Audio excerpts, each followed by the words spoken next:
Today's Q&A with Dr. Kayla is answering the question, what do I do to feed my baby? Do I pump? Am I breastfeeding?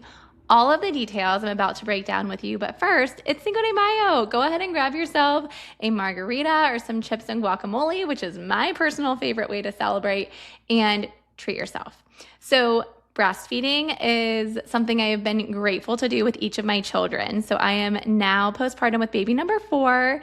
He has just turned 4 months old and we are nursing. So we exclusively nursed for his first 2 months of life. He did not have a bottle and I just nursed on demand. So this helps so much with breast milk supply, but it also helps with bonding for mama and baby.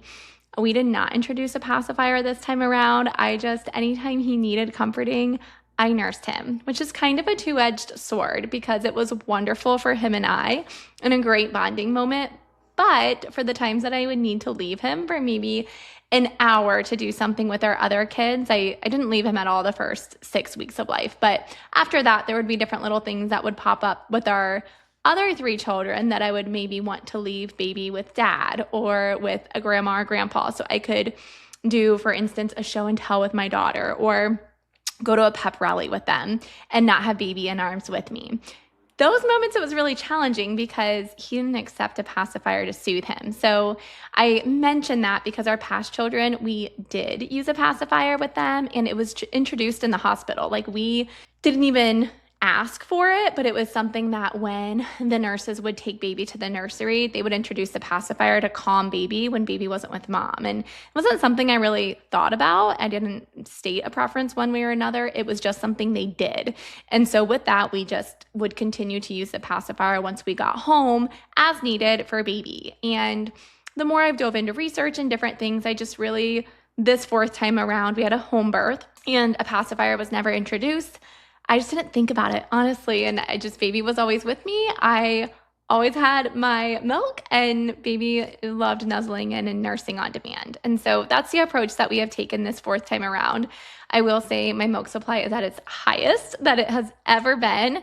Now, milk supply does typically increase with each subsequent kiddo, but also when you nurse on demand like that and you don't stay a strict, like, nope, it hasn't been 2 hours, you can't nurse again yet. You're training your body to produce more milk. And so if you are somebody that struggles with a lower milk supply, absolutely recommend nursing on demand. And if you're somebody who struggles with an oversupply, it does help kind of release some of that pressure, but then you also are training the body to make more milk. So just something to keep in mind. But all that to say, we did introduce a bottle around the 6-week mark for my baby boy. We were on a ski trip and I wanted to go out on the slopes this was actually 8 weeks. 8 weeks. So I was 2 months postpartum. That's when we first introduced a bottle because I wanted to ski. And went out on the slopes for 3-hour chunks at a time. So I would skip one feed and he took his bottle great. So that happened 3 different times. And then when I went back to work at 3 months, I just assumed he would take bottle well.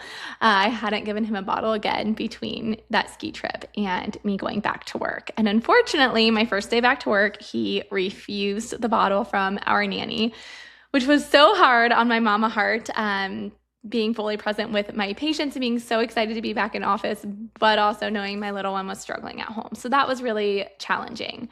Thankfully, the next day I was home with him and I decided to try to give him a bottle myself. What's funny is I had never given any of my children a bottle, personally, because anytime they were with me, they were nursing and bottle was either given by dad or grandma or a babysitter. So it felt so foreign to me to give baby a bottle, but since he was refusing it from everybody else the day prior, I was like, maybe he'll take it from me. And he did. So that just, I think, calmed him of okay, this is a safe space, a safe way to get my milk, to get my feeds as well. And thankfully, everything has been smooth sailing since then. On the topic of bottles, we do use glass bottles. We use them by Life Factory. I got them with my first child and they have held up for all of ours. I will probably be purchasing new nipples soon though, because some of them have split at the top. And so a size 1 is not giving a size 1 flow. So we've loved our glass bottles. They have a silicone outer grip. So if it does fall, we haven't had any issues with them breaking. They're really, really strong, sturdy glass. So baby has bottles 2 or 3 times a day when I am at work, and I am in office on Tuesdays and Thursdays. So those are the only 2 days that he is feeding from a bottle. And then otherwise he's with me and we're breastfeeding when he's with me. Only that one day did I give him a bottle just to try to bridge that gap from nursing to my return to work and him being able to accept a bottle from somebody else whenever I am with patients. When I'm at work, I am pumping. So I am using the Zomi pump. I got this one through our insurance with my 3rd kiddo, and I absolutely love it. It is their wearable breast pump. The model has definitely changed in the last 2 years from my 3rd baby to my 4th baby, but I purchased the Zomi again. I say purchased, but it was fully covered by my insurance. To use some of the other wearables, I could get them through my insurance, but I would have had to pay extra, and I was like, I liked the Zomi. I think it's worked great, so I went with that again. And there was some tech glitches that very first day back to work. They, with the new model, have a sensor system that I had to turn off because if you move at all, it detects that there's a full 6 ounces expressed and it'll auto turn off, which is a good feature if you're concerned about like overflowing, because I have done that. Since I've turned the sensor off, it doesn't automatically sense that we'll call it a cup, that the cup is full. And so I have like leaked out and I'm like, what is that? And then I look and it's because the tank that catches the milk is completely full. Again, had never had that like issue in the past. I never would have expressed that much with my first child. I was always getting like 2 or 3 ounces, like just enough to cover that time between feeds that I was replacing with my pump. But this time I will get 6 ounces on one side and like 4 to 5 on the other. It's wild. I have not had any mastitis, and I did have engorgement of one kind of nodule that fills with milk once, and I was able to just like hand express that out. So I do definitely encourage like use your hands when you're pumping. If you feel any tender spots, it's just a milk duct that is not releasing its milk, and usually those could be back up towards the armpit area. Just gently massage that out and it helps bring all that milk towards the front. So that's something I've had to be more aware of this time around with a higher supply than I've had in the past. But yeah, it's what's been working for us. So I will continue to pump when I'm at work. I wear wearable pumps. I do that 3 hours from my last feed.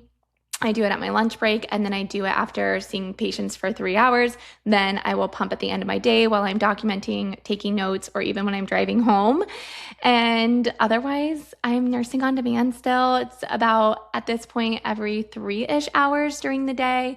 And then at night, he is just all over the place. So sometimes he'll give me a 5 or a 6 hour stretch, and other times he's like, I want to be up every 2 to 3 hours. But thankfully we nurse and he goes right back to sleep. So that is what has been working for us. And I hope that answered your question about what I am doing to feed my baby this 4th time around as a holistic orthopedic and pelvic floor physical therapist. If you have any other questions, feel free to drop them in the comments section. My team and I read these, and I'm excited to do a monthly Q&A with you.